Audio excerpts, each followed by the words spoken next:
Okay, are you doing good? Yeah. Great. I think I have an emerging plan for you guys. I think during, when we finish up tomorrow, I think we will have built a plan for how to make a successful media house.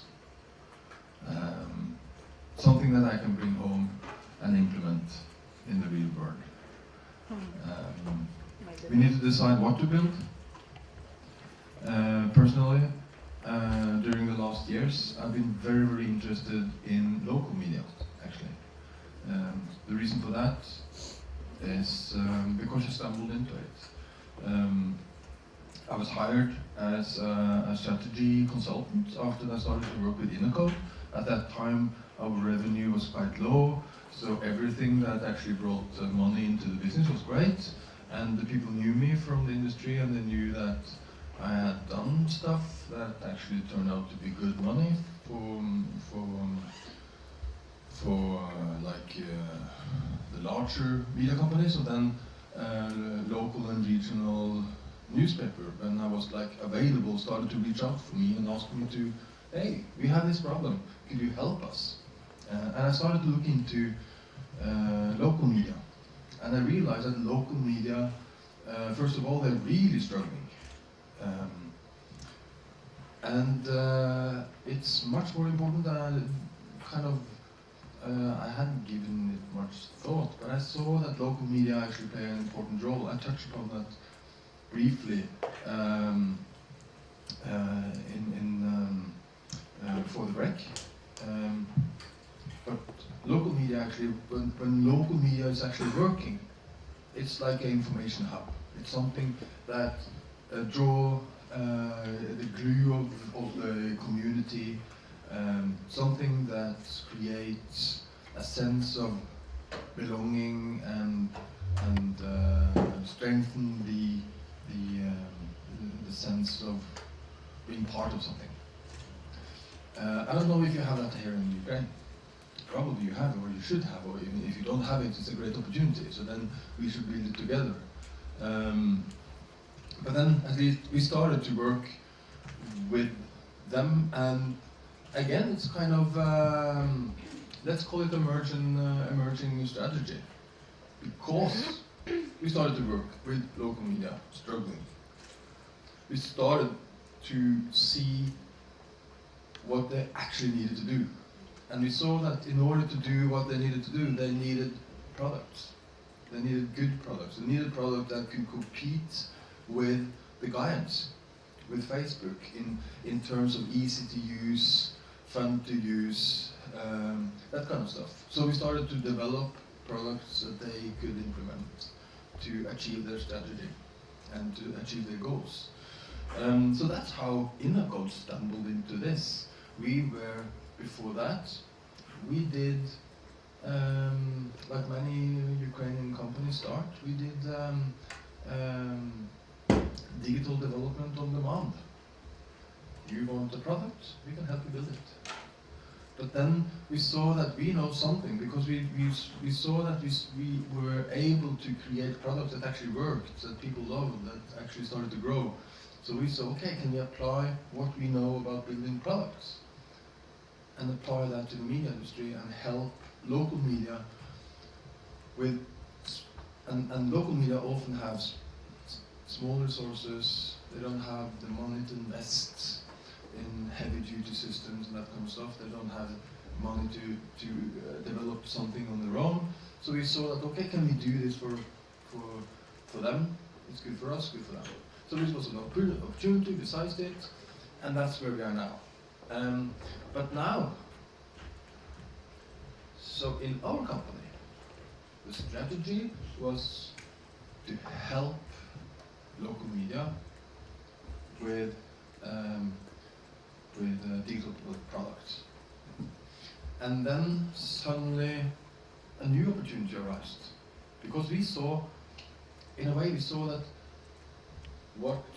first of all, we saw that the product that had been made, in order to get them to work, they actually needed to be onboarded into our thinking, our way to actually handle local media, how to build it. our thinking, I'm actually a teacher. And now you all understand why I didn't end up as a teacher. And when you see my drawings, you really understand why I didn't end up as a teacher. So what we did, when we started to work with local media, we asked them, what do you want to become? What's your mission? What do you want to be? And that's actually in the Norwegian, for the Norwegian local newspaper, that's an easy answer for that, for them. So they're lucky. They say, we want to be indispensable. We want to be something that every citizen in this local environment need in order to be part of the society. We want to be important. We want to be something that support this community, this town, this municipality. Stuff like that. All kinds of variants. And then we said, okay, what do you need? What kind of strategic positions do you need to control in order to have that position? And there is only one way to find out, and you have the answer. You need to ask people. So they started to ask people, the readers, and a fact: people hate asking people about their needs. Somehow, they hate it. You really need to fight. In our organization, we work lean. We work with prototypes. We test prototypes. So every step we do, we test or try to test. And the way we work with customers is that it's our customers in Norway that need to test prototypes, design sketches, UX sketches, ideas. Everything that we build should be tested before we build it on users.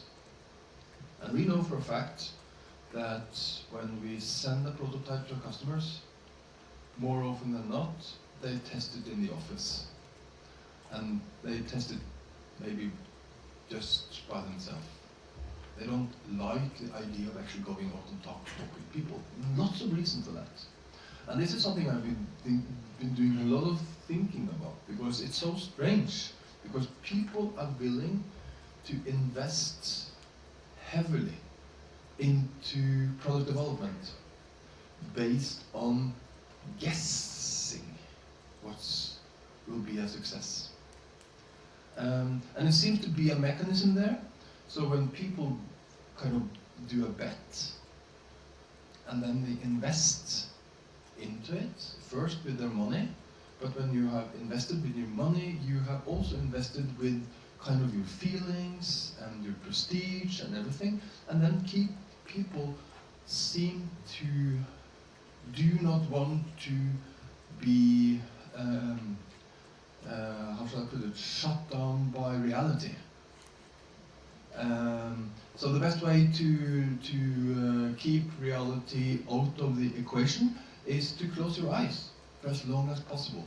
And people do this constantly, and we meet it again and again and again. And we do that also in early phases, when we work with change and we work with strategy and innovation. People resist talking to their readers or their customers or their users. But they should.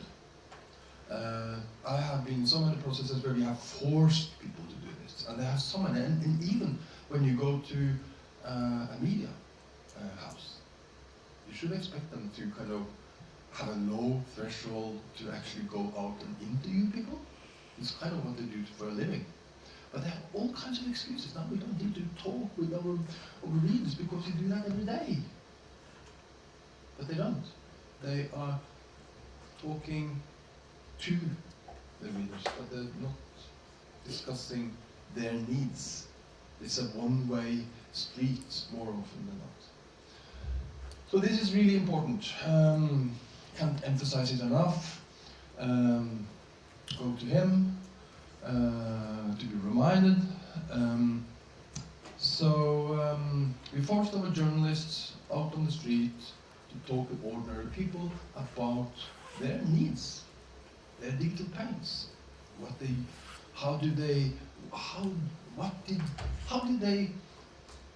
solve their needs when it comes to local information? What kind of expectations did they have for the local newspaper? And they all came home shocked, really shocked out of characters. They had never expected to hear what they heard. Basically what they heard was that you are not relevant for us anymore. You are not present in our daily life. You're a local newspaper, but you don't care about the place where I live, my street, my neighborhood, my kids. You're never there when they have important moments in their life. You're never there. You used to be it, but now you're cut back, so you're not there. You write about the big, heavy, like the overall, the important stuff, and that's good. But you never write about that, what's really meaningful for us. They heard stuff like, you don't tell me what's important. You never tell me, if I want to find out what's going on, the concerts, football games, cultural stuff, events, the local newspaper doesn't tell me that. Sometimes, but you don't give me an extensive overview of what's going on. I need to search. So you're not there, you're not relevant. You present stuff that do not care about. They didn't expect to hear that. They expected to hear stuff about quality journalism. Like how important it is to read quality journalism, good, deep interviews, investigating journalism, that kind of stuff. That's important. But that was not what people really needed. They needed that too, and in many ways they have it. But their needs and their expectation for the local newspaper was quite different than what they needed. So what we decided then was like, okay, when you have done a couple of hundred interviews, and really, you don't need to do a couple of hundred interviews in order to get a shock. You need to do 10. And if you do 10, you have a quite good overview of the needs. And you know so much more than what you do if you have none of those interviews. So we asked newspaper to kind of define their strategic mountain peaks that they needed to control in order to, this is no, told you about my drawing skills. And going from place to place, these peaks would be different from each city. From each, it will vary a lot depending on kind of how the newspaper defined like their mission, what was their operating kind of idea, their local history, lots of stuff that could inflect this. But they identified it, and very often they said stuff like, people, we need to be events. People expect us to tell them what's going on, basically. If you cannot deliver on that, we will find it other ways, other places. And if you find it other places, you are kind of given away an important role that was there for you to take. Then people said stuff like, I call it grassroots news. What's grassroots news? Any idea?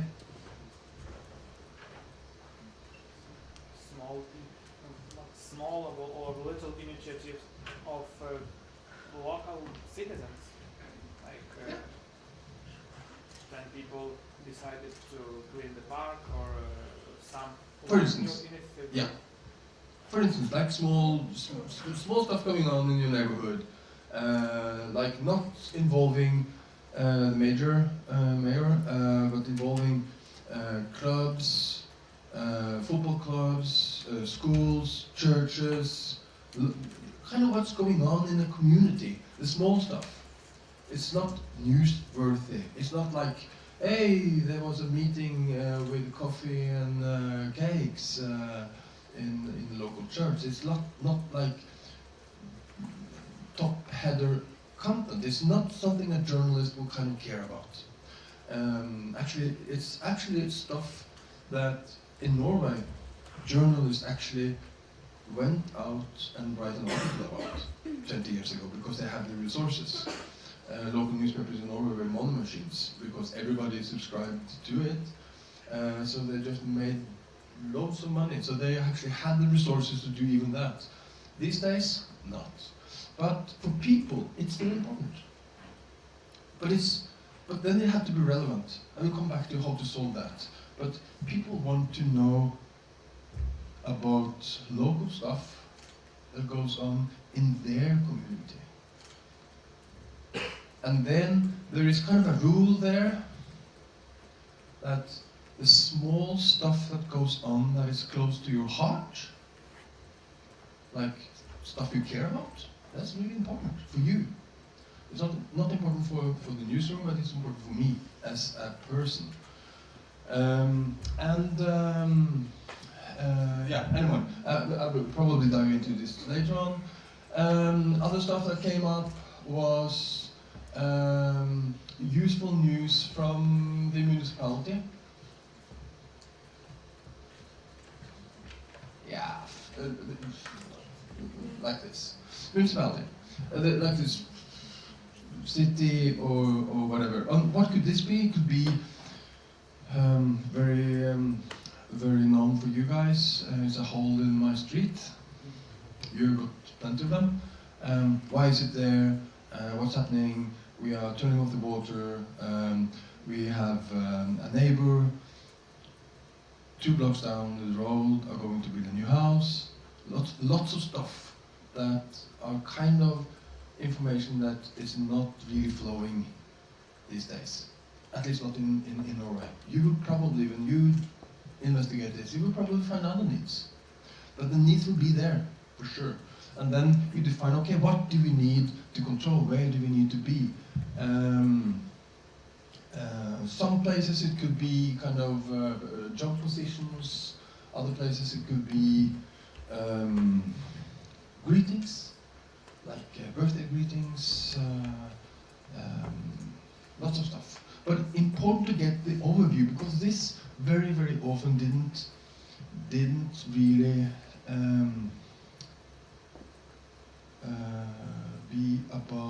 wasn't about journalism, but it was more like a broader view on what they needed to deliver to the citizens in order to be important for them, in order to actually, and then we started to see, okay, how can we deliver on this?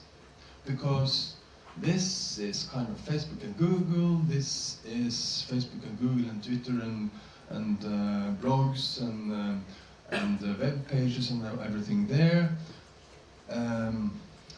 This is living nowhere, basically. You don't get the information because it's just a mess. But very often they saw that the information, and this was a key finding all over the place, is that people reported back that their digital pain was fragmentation, basically. That the information is there, but it's all over the place. It's not collected. It's not presented in a way that makes it easy to find. Let's say you want to have an overview of everything that goes on in your community. How many Facebook feeds do you need to check into, because it's not enough, and people are starting to realize this. If you follow all the organizations on Facebook that kind of create a hole in your local community, Facebook will not give you an overview, because they decide what you will get in your feed. So you actually go to manually check each and every one of them in order to get the content and to have the information. So they saw an opportunity there. They saw that it's actually possible to harvest and aggregate the content in order to give people an overview. But then they also saw a challenge, because in order to be relevant, you need to present relevant information, and it's so much there that is not relevant for you. So how do we fix that? Well, technology has come with a great gift, and that's all the tools that is there to do personalization. And personalization has been around for 10-15 years, but it's not a technology that media houses have applied until recently, and with lots of fights. Oh, you shouldn't use personalization, because the great benefit of our news organization is that we decide what's important. Typical argument. Yeah. So who was the target audience in this case? Everybody. Just like all of the citizens of this small town, right? Yeah. Young people, old people. As long as you live in the city or the municipality, you're target citizens. Okay. And that makes it even harder, because you need to Yeah, to fulfill all those different needs. Yeah, for young adults and for elders, Sure. it would be like different events, like different all of this stuff. So Sure. yeah, much harder. Yeah. Okay. That was a drawing, and this is also stuff that we will and you will work with, because in order to get there and to solve these needs, you need to know the needs. You need to know the trends. You need to know the technologies, and you need to kind of be open-minded in order to how to earn money on this and how to implement it. I think I have some slides. Let's see.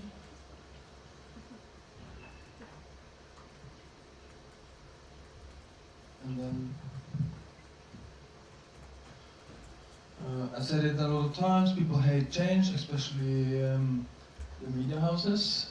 They really, really hate it. So good luck with that. I've been working with it for so many years, and you don't need a hard audience, because we have ourselves, and we have all the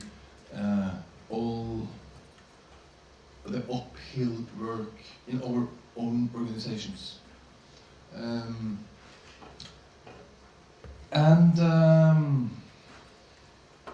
In a way, it's a strange thing that people hire strategic manager as all, because this is basically how I see most industries.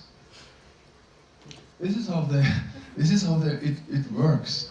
We are just mindless sheeps following after the other guys.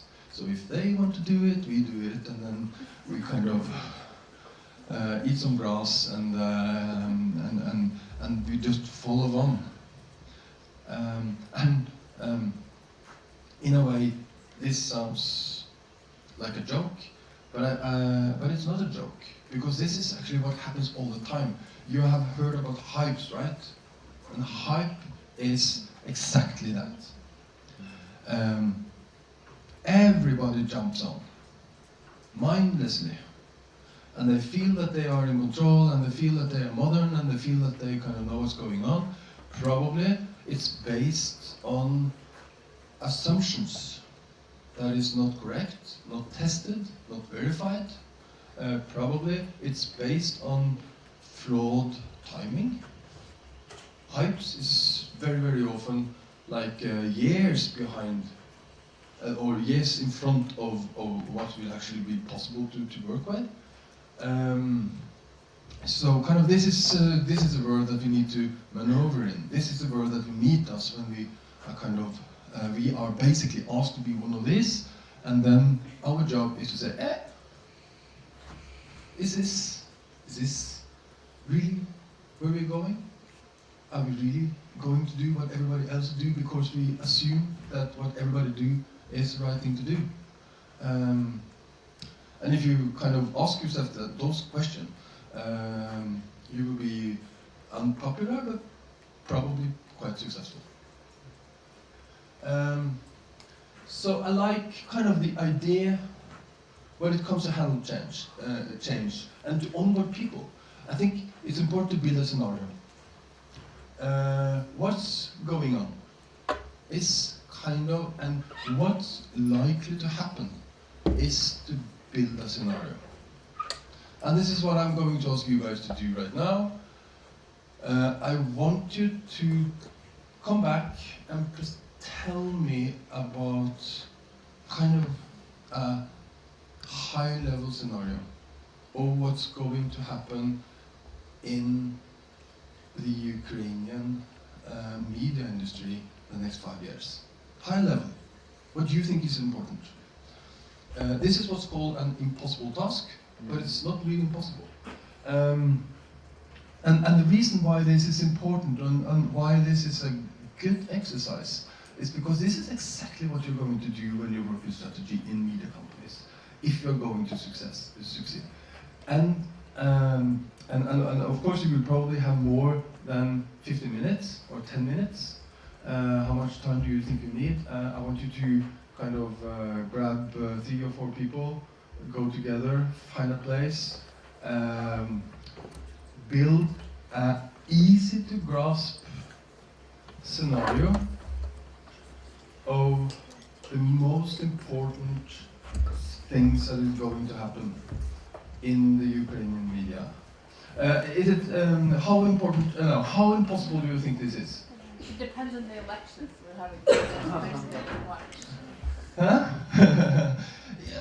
No one knows what's going to happen. No, that's true, but that's just one factor, right? One of the most important. Yeah, but think about, like, in order to build a scenario of what's going to happen, something that you could kind of use as a guiding star when you work with strategy, you need to decide, okay, what is important, what will happen, what kind of stuff do I need to think about? What will happen with the politics? What will happen with the user behaviors? What do we think will suddenly emerge from some media guidance? Will we have an implant next year that will highly influence what everybody does?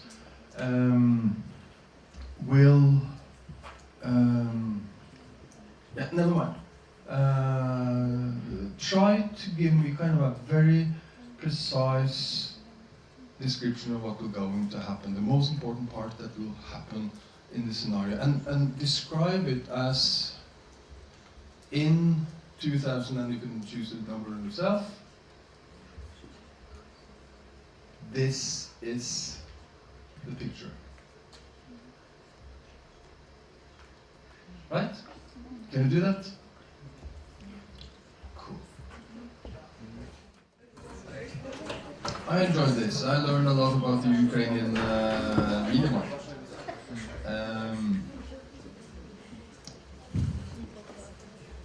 And as you will see, there is no kind of there is no right and wrong scenario here, because when you build a scenario like this, like everybody I didn't get the time to dive into all of the group's discussions there, but the discussions I actually was involved in was quite interesting, and I think most of you had different angles into it, which is exactly the right thing. Because when you build a scenario like this, you will kind of have your organization and your goals in the back of your head. and then you will kind of immediately know kind of what kind of trends and thing will be relevant for us in our thinking. And of course, if you are able to think outside the box, it will be even better, because then you can discover stuff that is later on opportunities that you could size on. But let me, how shall we organize this? You have a... I just give my... Yeah, you can use your mic, and then if you could just share kind of your scenario, short and descriptive, it would be good. Can you move to the stage? Yeah, fine.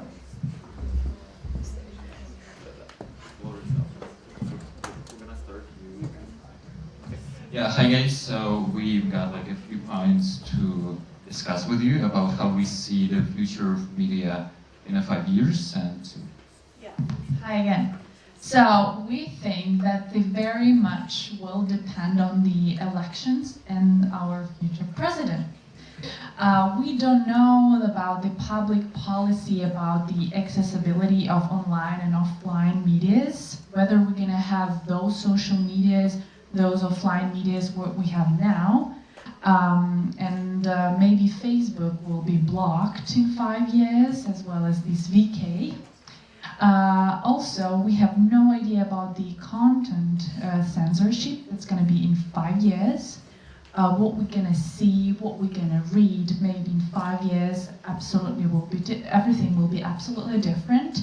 And also, there are many contradictions about the draft law about slander, which to translate it, законопроект про наклеп, which says that there's going to be like a law which will prohibit to say untrue information, and you're going to be like literally sent to imprisonment.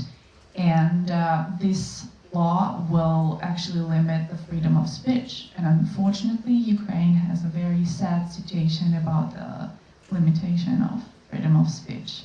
And we also have another draft law about internet censorship, which allows to block websites without the permission of the court.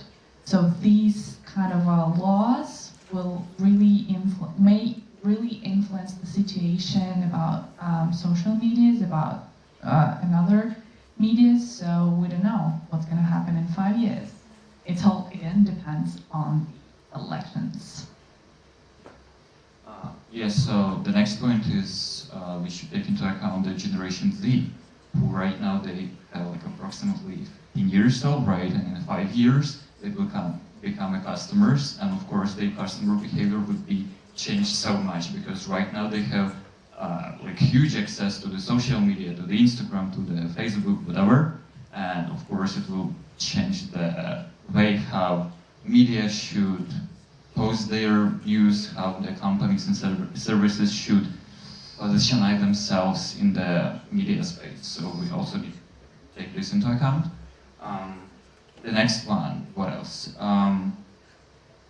In Ukraine right now, here is the positive situation with the paid content and with the paid subscription. For example, after ВКонтакте social media were blocked, we pay for our music, we pay for our movies such Netflix, and hopefully it will increase dramatically in the future, so that, yeah, it would be a positive tendency. Yeah, and my colleagues have more to say in this case. Everyone can be blocked. This trend will be only increase, and people of very young age will already have own media platform, and it can change our media, because the media will be even accessible to everyone, and every child can be journey of media. And also, which is very important point, is that, well, as you all know, all the content goes online, and there are more and more people every day who read news online, and less people who read like printed media, printed press, and we think that this tendency will even increase in future.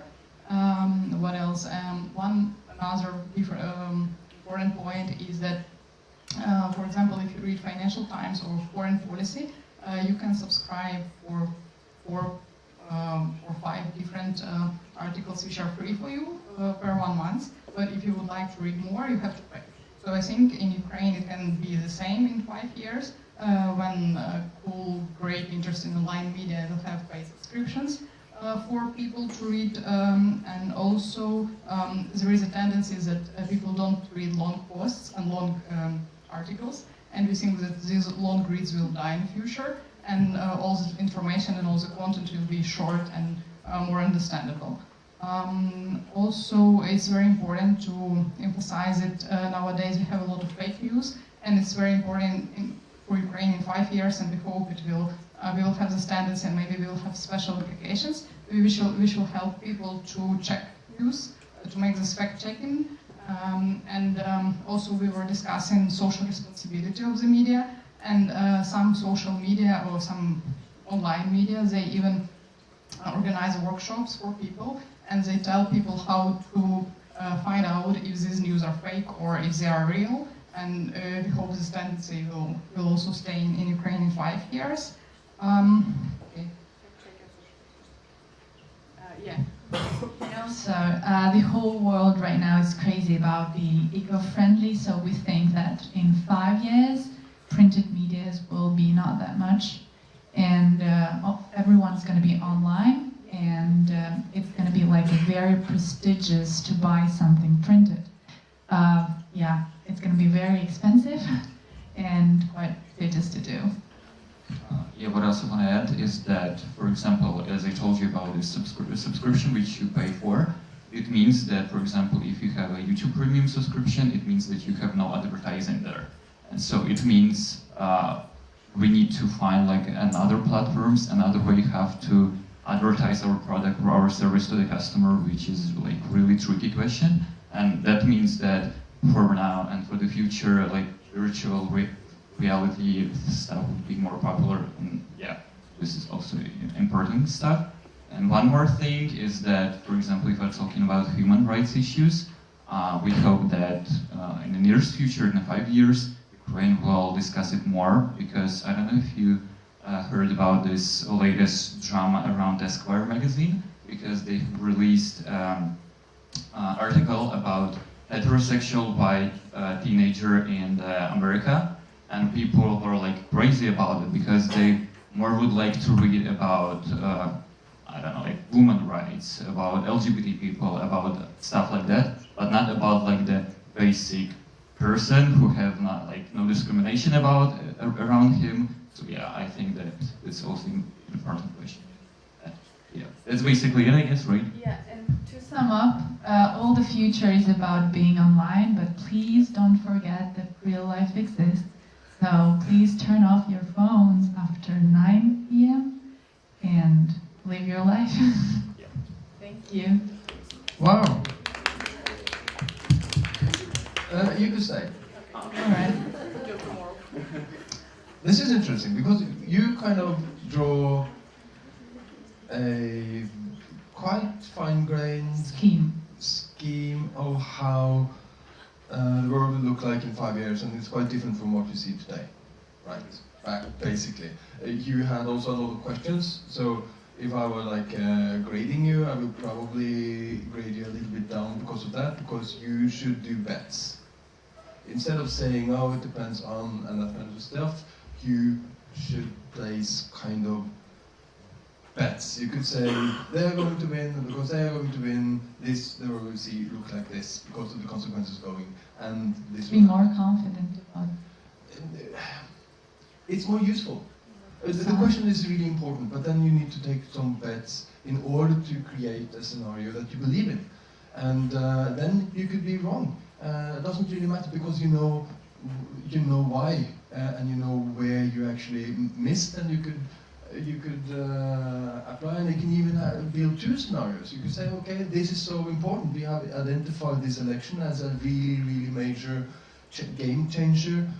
We can go in that direction or that direction. Okay, let's build 2 scenarios. This will end up here, this will end up there, and then you have something to build a strategy on. Because here, in this kind of you formulate some needs, you formulate some opportunities actually that is in here, and then you have actually something to build on. And even more important, it's kind of when you want to communicate this inside your organization, you have a story to tell. You can say, oh, the world is complicated, but this is going in this direction, and this will happen. And then people will know why you have to do stuff. It's not like, oh, I'm the boss and we have to change in this direction. People will know that, yes. And also they will have an opportunity to choose if they want to believe in this and quit. Which is also important. It's, people shouldn't stick around if they don't believe in the mission and want to be part of it. So, cool. Do you have any comments on this? A bit depressing, I have to say. Yeah. I think that's part of these trends that you told us about. They will be in Ukraine, but not in next 5 years. It's too fast. Too fast for us, okay, yeah. Yeah, but that doesn't really matter, I think. We're quite positive about Yeah. our people. We believe in better things. You're probably right. Stuff happen or have a tendency to happen not as fast as you believe that they will, but it's still a useful kind of guiding tool. It's still a useful communication tool. It's still a useful way to onboard people. So it will do its trick, and maybe it happened. Like Maidan happened, with people kind of who know half a year in advance, like so. Media revolution. Like that. Yeah, stuff happened. Cool. Yeah, well, like it's quite hard to make like any predictions in any of the areas because like right for now it's like all of the futurologists saying that the only unchangeable thing for now is changes, so it's quite hard to assume, and that we're like from our experience, Yeah. it was like our. Sure, but what I think is useful about this way to approach strategy is that probably all of you will have a degree of how shall I put it, correctness, or you will actually, all of the scenarios will in some way actually happen, but maybe not as a major. But still useful as if you see an opportunity there because of what you see, then the opportunity will probably be there. Maybe not that you will be stone rich and be able to buy Google, but maybe not enough to really build a profitable organization and a meaningful organization on top of it. And that's kind of also useful. So thank you. Great. Who wants to be next? You want to be next? Yeah, I liked actually the fact that you all came up, so come on, show yourself. And then you can nod and support him and... Perfect. Hello. I'm at of our team that we choose. We have chosen the main themes that will be interested in Ukraine and will be the most hype in next 5 years, especially in the last of next 5 years, so in 2024. And here are our lists. First of all, it's about, again, politics and elections, because it will be next year, will be next president election and as well as parliament election. And due to that, second in our list, corruption scandals and new investigation in this sphere because of election. Next, very hot theme will be football, because Euro 2024, Ukrainian will try to take part in it, and as football is very popular kind of sport, this theme will be in our country. Would you like to? Game.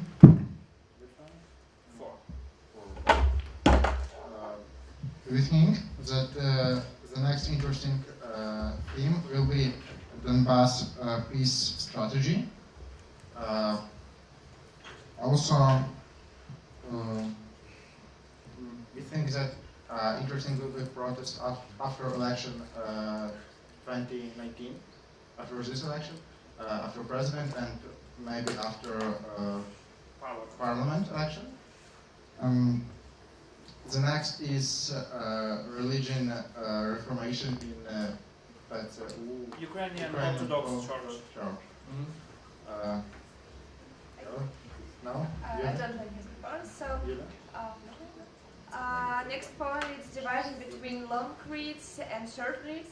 So we don't think so that long reads will exist, but they could divide into platforms. One platform where we can read like only short reads, like Twitter or even Instagram, and long reads will be on like websites or specific apps for people who like to read like specific direction or specific sphere.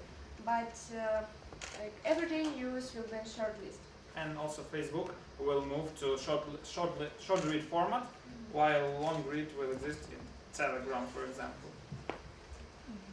Okay, the next our point is popularization of Ukrainian cinematography. As we can see in today's world, there are a lot of new Ukrainian films, and we hope in the next 5 years this number will increase.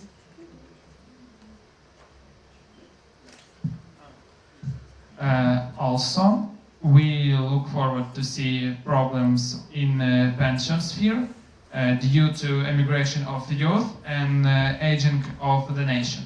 This theme will be really hot in the next 5 years, especially due to elections and due to words our politics about it.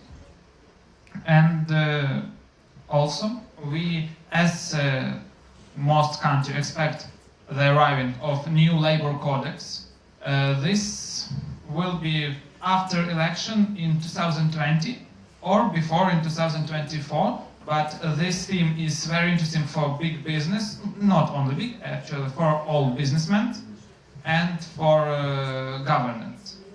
And it not so hot as election, but the theme also can be high. If we talk about TV, we expect loss in TV audience and reducing interesting in traditional television, mostly because audience will move to YouTube format, to internet television, and to short videos. And advertisement also will move to most internet.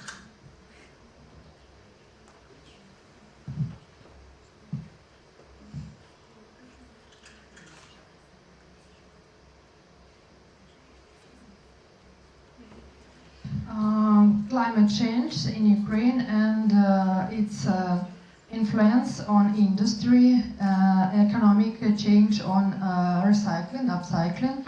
After the first of education reforms, it will be during 5 years. Also, we wait about new labor codex in Ukraine. And next points, it's lost. So we have told you most of our points in this list of the most important and most interesting themes for next 5 years in Ukraine. Sure. Thanks. Yeah. You want to be next? Just a comment. Yeah. Very interesting to see how kind of you feel that politics will influence media and media usage and opportunities there.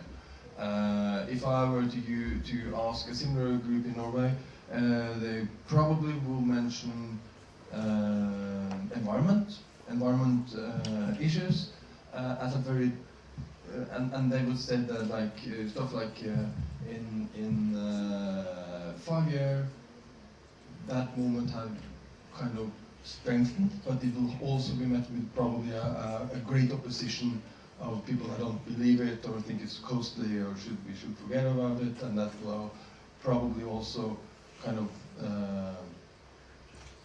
create opportunities and threats, of course. Never mind. But it's very interesting to see how politics, and I really understand why politics is important for you and why you think that it will kind of shape much of what will be going on in 5 years' time. So for me, it's kind of really interesting. And it's probably also why media will be really important in 5 years' time. So thank you, guys. Thank you. There were some other guys that wanted to... It's time for a break. Maybe go now because I don't know. Sorry, I didn't... She's going to work, she'll have to leave. You're going to work. Yeah, I'm not sure we should use time to go through all of it, because then we will use the whole day, really. So maybe we should just... I would actually love, because much of what you did, but maybe we can find a more efficient way to present it later on. I remember your discussion because I spent 5 minutes with you guys. Shall we give them? Yeah. Come on.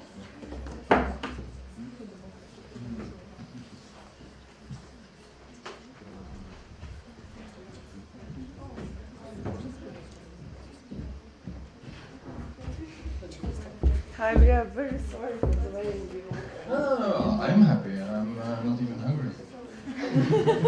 Our strategy is based on the... Oh my god, first time with microphone, not in karaoke.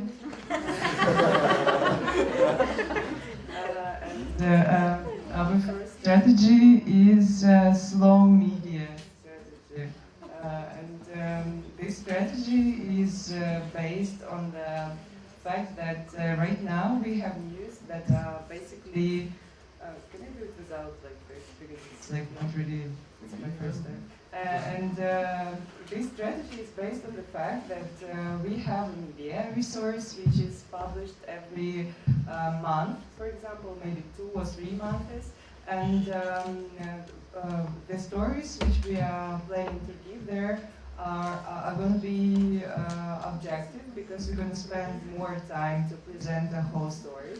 So basically, we're gonna basically that's a very short idea of slow media resources, which is going to be the future of Ukrainian media production in 5 years. Yeah, the second thing we put our attention on is about like suspicious media, social. That's not. But it's social. Well, okay. Anyway, it's very connected to your idea about subscription culture development in Ukraine, because now we have, for example, too many medias that. Of oligarchs, for example, and like people don't pay for that. They have their information for free. They see advertisements, and well, that's it. That's the situation with media consumption in Ukraine. But we think that in future the situation will be changed, and people will agree to pay, I don't know, for a subscription for some videos, donate some money for medias which will be independent, and like the quality of the news will be better, and like the situation will be changed on the media market, because if we will have like competitors to the oligarchs' media, maybe the amount of media will be not as big as now, and the quality of the whole media will be much. Yeah. So basically, you are talking about like the Hromadske competitors, right? Like the same, with the same. For example, Independent it's media, Like, right? not about Hromadske, but local BBC. something like that, yeah. We're Like, talking about the fact that right now there are a lot of news channels and news platforms all over the media resources of Ukraine, and they're kind of distracting because there are a lot of perspectives, and you can, and that's why you can find your objective point of view, and maybe a slow media resource could help you to find it. And I'd like to continue the last part of Sergei's idea about reducing the media. I'd like to believe that in a situation when a level of quality in Ukrainian media is made higher, and we will have donors and free media in the donation. Yeah, I believe that in this situation, a lot of media can't. Yeah, then in this situation, a lot of media can't make a competitors to the more big and global media, and number of media will be lower, and I think it's very important. I think that reducing number of media in the future is very important. So our strategy is based on the basins found in the first slow media resource, and providing maybe the first trial months like on Netflix, or maybe just showing that we have a huge variety of articles on different topics, and maybe after people will see it, they're gonna donate us money and or just buy the subscription. And it's gonna help us in reducing a lot of different media resources right now, and gonna help us to have more objective perspective on media in Ukraine. Yeah, cool. Thanks. Interesting. You based a kind of a strategy on that because you saw like a need for what you call slow media, that is like someone that put everything into perspective and give you an overview, right? What would be interesting there is to see, okay, how do you produce that kind of a product in the future? What kind of, you call it a subscription model, but as I've discussed with several of you guys, maybe a future like that will call more for something more collaborative, more like a membership model, maybe, or maybe something you haven't seen. Maybe the way we produce it is collaborative. Maybe people can contribute with it.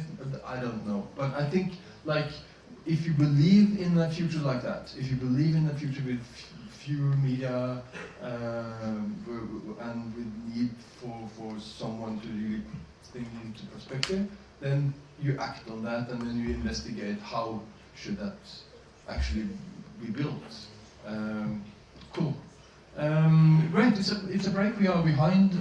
When will we meet here again?